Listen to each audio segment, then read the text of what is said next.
I'm Scott Davis with Urban Hunting TV. You can find us on Facebook at Urban Hunting TV. You can go to our website, urbanhunting.net, and you see all the products that we sponsor. But one that we're excited to introduce today is Totaflage.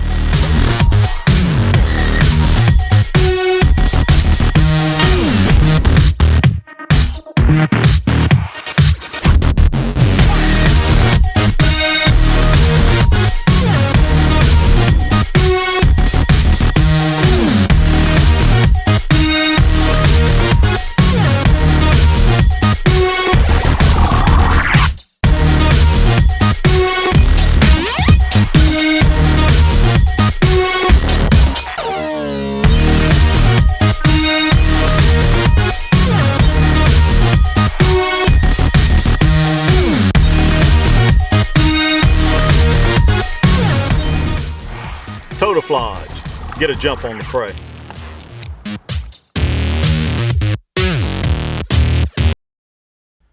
Hey folks, welcome back. Glad you're with us again this week on another edition of Urban Hunting. We have back in the studio with us a guest of ours, Donovan Grant with Bagger Buck. And today we're not talking about bucks, we're talking about turkeys. This is the Bagger Buck DIY turkey kit. Is that correct? That's right. Turkey decoy kit. That's a long name. It's a lot of, yeah, it is. And you know, I do a lot of mold casting. I do a lot of resin, and I do a lot of different types of product development. Wow. And this one here I've kind of been working on for several years, just because I enjoy turkey hunting so much, and you know, I've got into all kinds of things. But this one here is it's really easy to do. I have a step-by-step video that steps you know how to clean the bird, you know, from the time you shoot it and what's the next step, and then into where you actually, you know, put it all on the form. All right, so I noticed these are real turkey feathers. I mean, this is a decoy, but it doesn't have to worry about being realistic. This is real. This is the actual feathers. Right. Yeah, and the thing about it is I've been using real decoy for years now. And just the difference between using it, it's just amazing. Yes. I mean, when you take it out there, of course, a lot of people use the fans, and there are some, you know, some other companies that actually make the decoys that I've bought, and they work great. It's just, a lot of times I have a lot of feathers. I'm like, you know, what I'm going to do with these? I can make one of these kits. So I just make it really simple. But a lot of people like to do it. It's just so easy to do. But you can see back here on the back, it actually has a place where you can actually carry it.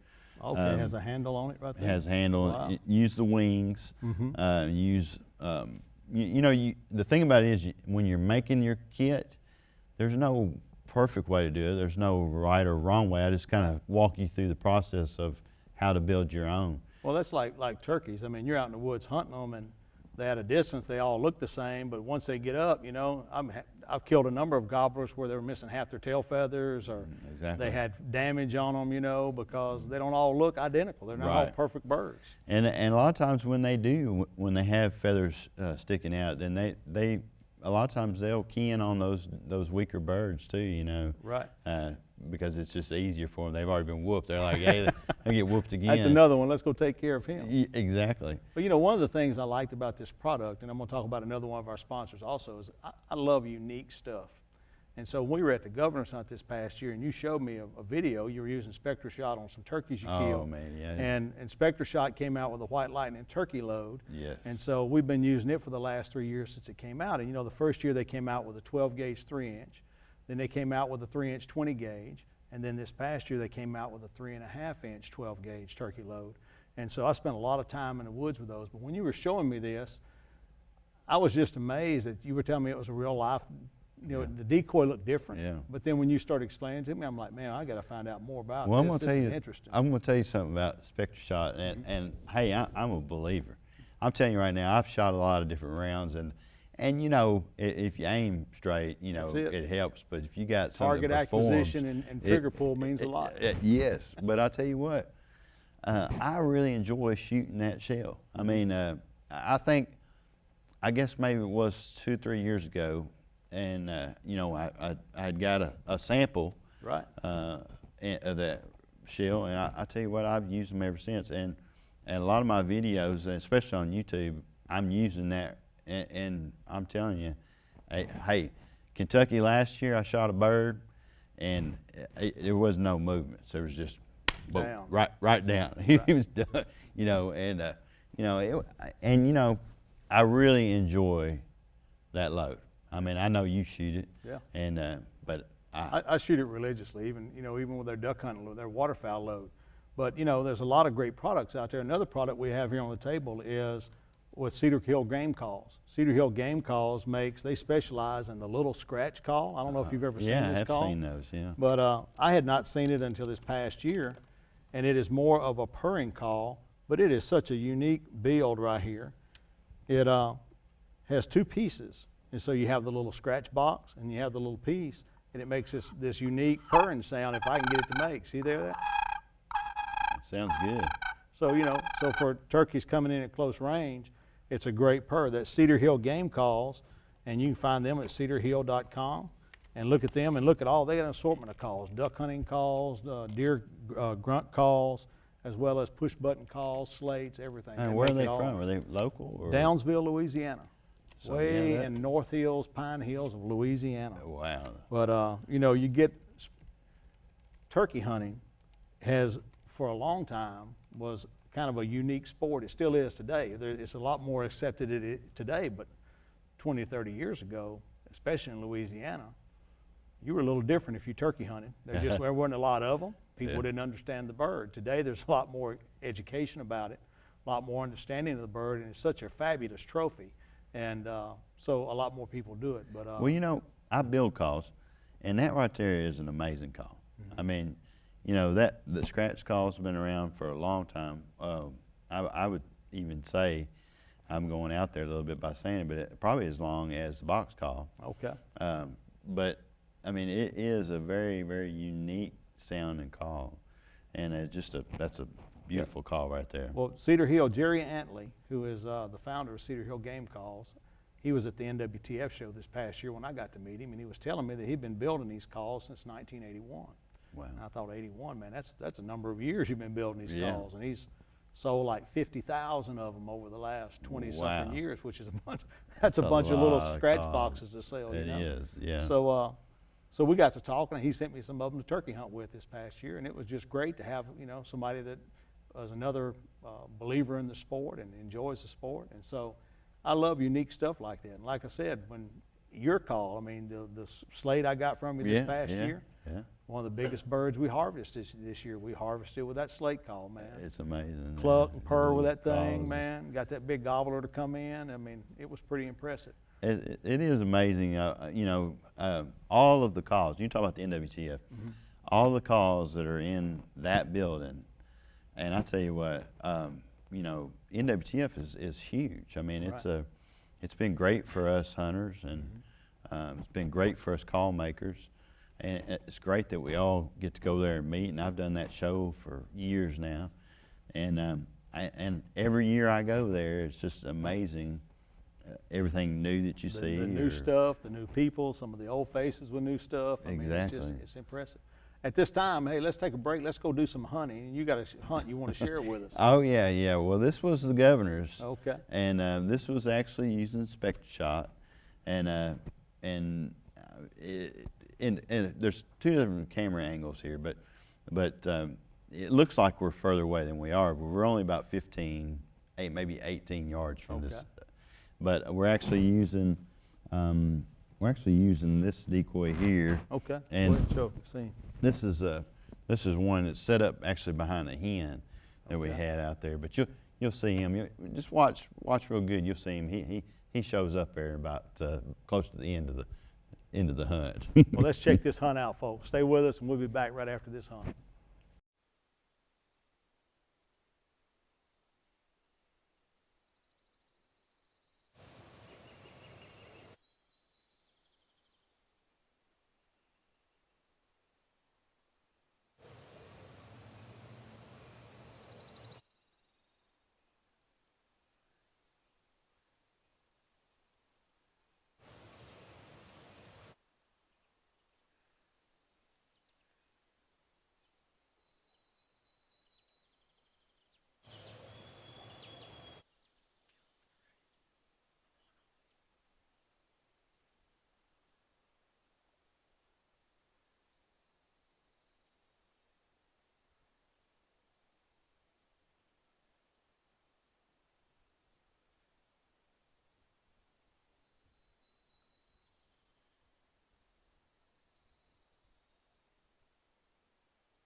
The finest in wild turkey and waterfowl choke tubes, it's Indian Creek Shooting Systems. Thousands of successful hunts and many still shot tight at IndianCreekSS.com. We just shot this pattern with the Indian Creek 665 and the 6-shot Spectre shot. Said it's a 665 constriction, and that was a 30-yard target, and you can see there it just destroyed it. Spectre Shot, White Lightning turkey loads, the official turkey hunting ammunition of Eyes on the Outdoor. Indian Creek Shooting Systems. These are actual wads that we picked up off the range after we just sighted in our turkey guns. And if you look at the choke tube, it's got 30 parallel ports. That porting is designed to retard the wad. So if you look at this wad real close, you can see 30 formed grooves in that wad. That's proof positive that is actually putting the brakes. When it comes through here, it's retarding that wad just so slightly. It gives you the patterns that you just seen from the other fellas' shotgun whenever they were sighting it.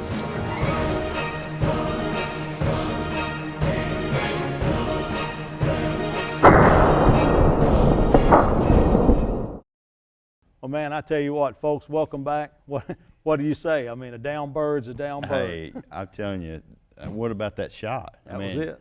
I mean, that bird went down. I mean, it's amazing. And it was a lot of fun. I think, probably the governor's shoot this year was probably my favorite. I've been going a long time, but I think this year was probably my favorite. I think one of the biggest things with it, it was my favorite because we actually got to harvest a bird this year. We put a big one down.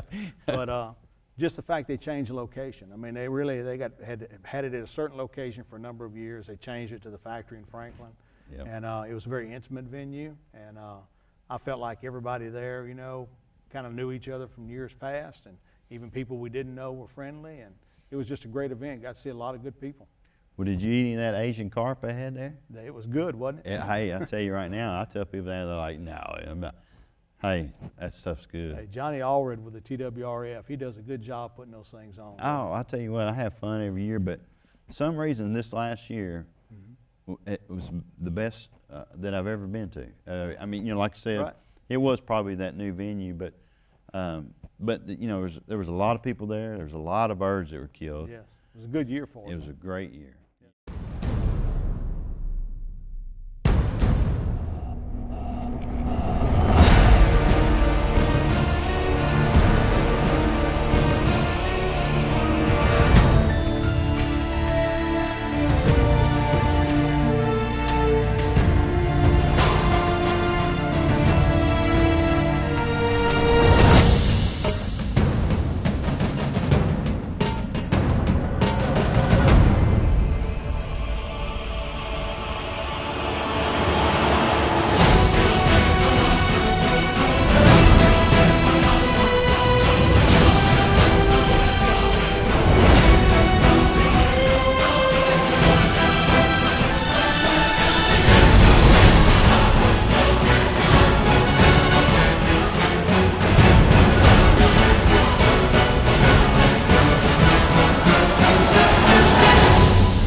I will tell you a story real fast because I know we're going to talk some more about this here. But I took my daughter.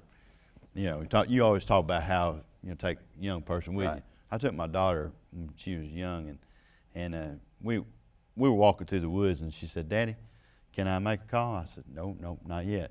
I said, "You gotta wait." I said, "When I'm really hunting, I'm calling. I ain't heard nothing. Wind blowing, and we got." I don't know, probably 1,000 yards back in the woods, and she said, "Dad," she'd been asking me the whole time. She said, "Daddy, can I call?" And I said, I just sat down. I was tired. I said, "Yeah, you might as well," like that. And she started calling. I thought, "Oh, it's fine." And we started walking back. We no sooner got around the corner, and she hit that call, and that bird lit up. And I said, "He's coming." I said, "That bird's coming." I said, "Hey." I said, "Don't stop doing what you're doing." Keep calling, that's it. Yeah, so she called that bird in. she got an opportunity to shoot at it, and we had a great hunt. And I kind of messed that hunt up a little bit, but anyway, I mean, a lot of times, I've got many years' experience over my daughter, but that bird didn't want to talk to me. Right. But as soon as she hit that call, here this bird came. Yeah. Well, getting back to your decoy, that's a great story, but getting back to your decoy here, what kind of brought you this idea? Where did this idea come from? Well, because I've been using real decoys for a while, but I wanted one that was kind of, more compact, easier to use, where I could take the tail off or on. A lot of the ones that are realistic, they all stay together and they're kind of mounted, they're kind of, well, this one here is on a single pole, so it's really easy to stick in the ground. So it just comes out of this base right here? It does, yep. Okay, so this is for display. Right. But you can just take this and stick it in the ground. Stick it right in the ground. And then the it. thing Wow. about it is, on the back here, I'll hold it for a second. It's actually got a rope back here. You can actually carry it around like that. Wow. Now the cool thing about it is, though, is I'll show you here, is right back here on the back, if I just pull this down, because it's all, it comes right off. Wow, okay. So you can take that off. And along with the head, now, if you do your own, you can decide whether or not you want to, if you want to actually secure the head to the decoy or not. Or it could be another piece, huh? Right. And the reason why I don't is because sometimes I'll change up my heads. I've got a couple other heads I kind of play around with. Oh, okay. But yeah, it just slides back in there, and then you can, leave it display at your shop or home or whatever. Right. But that decoy, and then this one here, this one right here is a Set him up here on the table right here. what I call a half strutting Jake. And so this one was the one that was in the video, like I said. And the thing about it is that this is actually just sewn just in hanging back there? here, just Okay. hanging there. Wow. And so it's all part of the mane that runs all the way up here. And the thing about it is when you get it out there and the wind's blowing, It the gives a tail little just movement kind to of it. flips up and down. And especially when the turkey, engages it, is ready to just tear it up. And actually, I've got some really good video of a bunch of jakes that come in on this one along with the hen. You might want to show them this video because it's pretty amazing. It's I think there's 4 or 5 jakes. Wow. And they come in and I get some really close up of what they do to the decoy. And then the head falls off. Because they start pouncing on the head, falls off, and just watch what they do to the head. But like I said, it's easy. If you want to do it yourself, a DIY kit, this is it, because it's easy to do. I'll walk you through it. The biggest thing I have to do is I have to come up with a harvested bird, right? Right. That's it. So I have to That's harvest it. a bird. All And you then all I gotta need to do from there is follow the instruction manual. Exactly. Or if you want to borrow one from somebody that's already harvested That's already one. harvested one, Yeah. huh? Yeah. Actually, I get people all the time, they're like, hey, will you make me one of them, And, but, and I don't mind, too. If somebody Right. comes by my shop's right there in Hendersonville, and if you got a bird and you want to put together a kit yourself, stop by. We can, I can help you out. It takes basically They can just contact you at baggerbuck.com. baggerbuck.com, yeah. And what's the name of this? The Baggerbuck Do-It-Yourself Turkey Mounting Kit? Right. It's Baggerbuck's DIY Turkey Decoy Kit. Turkey Decoy Yeah. Kit. Wow. Yeah. That is neat. That is neat. Well, let's look at that footage you have right quick. Let's Yeah, go to the check out camera these and check this jakes. out. Yeah, you'll like this one.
Folks, welcome back. Man, that was a great video. Yeah, I tell you, and you see me, you know, right back there behind them, just kind of sitting there watching them, and I've got 3 different camera angles there, and you know, and I think that kind of spooked them a little bit, but then that one saw me, and then but they were there for a while, and it was a lot of fun. So they knocked his head off and everything. Knocked his head off, yeah. They just they got it pretty excited about it. Yeah, I still, you know, from watching in the first video you showed me when you called me over that day at the government, say, hey, come look at this and all, and I was looking at that and I was like, man, what is that decoy? And so you started telling me about it again, and it's a do it DIY turkey decoy kit. Right. Well, here's something too. Here, feel that right there. I mean, this is my full body one, so it's it's a little bit heavier. This is a half body. Yeah, but this is what, only like 4 pounds maybe? Yeah, it's pretty light. And the heads are super light too, because they're, I mean, like I said. And now here's the other thing. We have found a use for the Jake's beard. Yes. Yeah, and you know, it's amazing, because I actually shot this bird and another one that down in Georgia. I went on a Georgia hunt and had a lot of fun down there.